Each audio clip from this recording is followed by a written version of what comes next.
ನಾಳೆ ತುಂಗಭದ್ರಾ ಜಲಾಶಯದ crust gate ಉದ್ಘಾಟನೆ ಕಾರ್ಯಕ್ರಮ ನಡೆಯಲಿದೆ. ಉದ್ಘಾಟನೆ ಕರ್ನಾಟಕ, ಆಂಧ್ರ ಮತ್ತು ತೆಲಂಗಾಣ. ನೋಡಿ, ರಾಜ್ಯದ ಸಿಎಂ ಆಗಮನ, ಕೇಂದ್ರ ಜಲಶಕ್ತಿ ಸಚಿವಾಲಯದ ಸಚಿವ ಸಿಆರ್ ಪಾಟೀಲ್ ಆಗಮನ ಆಗುತ್ತೆ. ಸಮಾರಂಭದಲ್ಲಿ 15,000ಕ್ಕೂ ಹೆಚ್ಚು ಜನರು ಕೂಡ ಆಗಮಿಸುವಂತಹ ನಿರೀಕ್ಷೆ ಇದೆ. ಸಾಕಷ್ಟು ರೀತಿಯಾದಂತಹ ಸಿದ್ಧತೆಗಳನ್ನು ಕೂಡ ಮಾಡಿಕೊಂಡಿದ್ದಾರೆ. ಕೇಂದ್ರ ಹಾಗೂ ಬೇರೆ ರಾಜ್ಯದಿಂದ ಸಿಎಂಗಳು ಬರುವಂತಹ ಹಿನ್ನೆಲೆಯಲ್ಲಿ ಶಿಷ್ಟಾಚಾರ ಪಾಲನೆ ಮಾಡಬೇಕಾಗುತ್ತೆ. ಮುಂಜಾನೆ 1 ಗಂಟೆಗೆ ಆರಂಭವಾಗಲಿರುವಂತಹ ಕಾರ್ಯಕ್ರಮ 2 ಗಂಟೆಯವರೆಗೂ ಕೂಡ ಕಾರ್ಯಕ್ರಮ ನಡೆಯಲಿದೆ ಅಂತ ಹೇಳಿ ಈಗಾಗಲೇ ಕೊಪ್ಪಳ ಜಿಲ್ಲಾಧಿಕಾರಿ ಡಿಸಿ ಆಗಿರುವಂತಹ ಡಾಕ್ಟರ್ ಸುರೇಶ್ ಇಟ್ನಾಳ್ ಅವರು ಹೇಳಿಕೆ ಕೊಟ್ಟಿದ್ದಾರೆ. ಜಲಶಕ್ತಿ ಮಂತ್ರಿಗಳು ಬಂದು ಮಾಡಲಿದ್ದಾರೆ. ಇದಕ್ಕೆ ಸಂಬಂಧಿಸಿದಂತೆ ಶಿಷ್ಟಾಚಾರ ವ್ಯವಸ್ಥೆಯನ್ನು ಮಾಡೋದಕ್ಕೆ ಜಿಲ್ಲಾಡಳಿತಕ್ಕೆ ಸೂಚಿಸಿದ್ದಾರೆ. ಅದಕ್ಕೆ ಅಗತ್ಯ ಸಿದ್ಧತೆಗಳನ್ನು ನಾವೆಲ್ಲ ಮಾಡ್ಕೊಂಡಿದ್ದೀವಿ.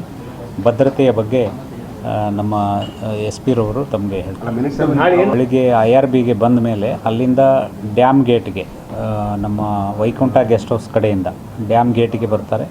ಡ್ಯಾಮ್ ಗೇಟ್ ಮೇಲೆ ಇದರ ಉದ್ಘಾಟನೆ ಮಾಡಿಕೊಂಡು ನಂತರದಲ್ಲಿ ಮುನ್ರಾಬಾದ್ ಶಾಲೆ ಹತ್ರ ಇರತಕ್ಕಂಥ ಒಂದು ಆವರಣದಲ್ಲಿ ಸಾರ್ವಜನಿಕ ಸಮಾರಂಭವನ್ನು ಉದ್ದೇಶಿಸಿ ಎಲ್ಲರೂ ಮಾತನಾಡಲಿದ್ದಾರೆ. ಕುರ್ಚಿ ವ್ಯವಸ್ಥೆ ಮಾಡಿದ್ದೇವೆ. ಇನ್ನೂ ಒಂದು 5,000 ನಾವು ಸ್ಪೇರ್ ಇಟ್ಕೊಂಡಿದ್ದೇವೆ. ಅಂದಾಜು ಒಂದು 10,000ರಿಂದ 15,000 ಜನ ಇದರಲ್ಲಿ ಪಾಲ್ಗೊಳ್ಬೋದು. ಕೇಂದ್ರ ಜಲಶಕ್ತಿ ಮಂತ್ರಿಗಳು ಬಂದು ಮಾಡಲಿದ್ದಾರೆ.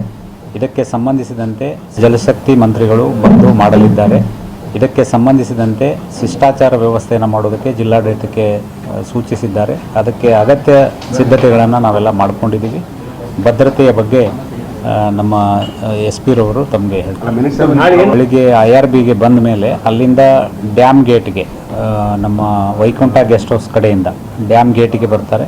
ಸಾಹೇಬರು ಹೇಳಿದಂಗೆ ನಾಳೆ 3 ರಾಜ್ಯಗಳ ಸನ್ಮಾನ್ಯ ಮುಖ್ಯಮಂತ್ರಿಗಳು ಬಂದು ಕ್ರಸ್ಟ್ ಗೇಟ್ ಲೋಕಾರ್ಪಣೆ ಮಾಡ್ತಾ ಇದ್ದಾರೆ. ಸೊ ಈ ಪ್ರಯುಕ್ತ ನಾವು ಎಲಾಬ್ರೇಟ್ ಬಂದೋಬಸ್ತ್ ಮಾಡ್ಕೊಂಡಿದ್ವಿ. ಸುಮಾರು 10 ಸೆಕ್ಟರ್ಸ್ಗಳೇ ಆಗಿದ್ದಾವೆ. ನಾವು 3 SPs ಇರ್ತಾರೆ, 6 ಜನ ಅಡಿಷನಲ್ SPಸು, ಸುಮಾರು 25 DSPಸು, 50 ಜನ ಇನ್ಸ್ಪೆಕ್ಟರ್ಸು, 115 PSIಸು, ಸುಮಾರು 1,500 ಜನ ಮೆನ್ನು ಆಫೀಸರ್ಸು, ಮತ್ತು 12 ರಿಸರ್ವ್ KSRPಗಳು, 8 DRಗಳು, ಮತ್ತು ಆ್ಯಂಟಿ ಸಬಟೇಜ್ ಚೆಕ್ ಮಾಡೋಕ್ಕೆ 8 ಟೀಮ್ಗಳು, ಬೇರೆ ಬೇರೆ ಕಡೆಯಿಂದ 8 ಟೀಮ್ಗಳು ಬಂದಿದ್ದಾವೆ. ಒಂದು ಬಾಂಬ್ ಡಿಸ್ಕ್ಲೋಸಲ್ ಸ್ಕ್ವಾಡ್ ಕೂಡ, EDDS ಸ್ಕ್ವಾಡ್ ಕೂಡ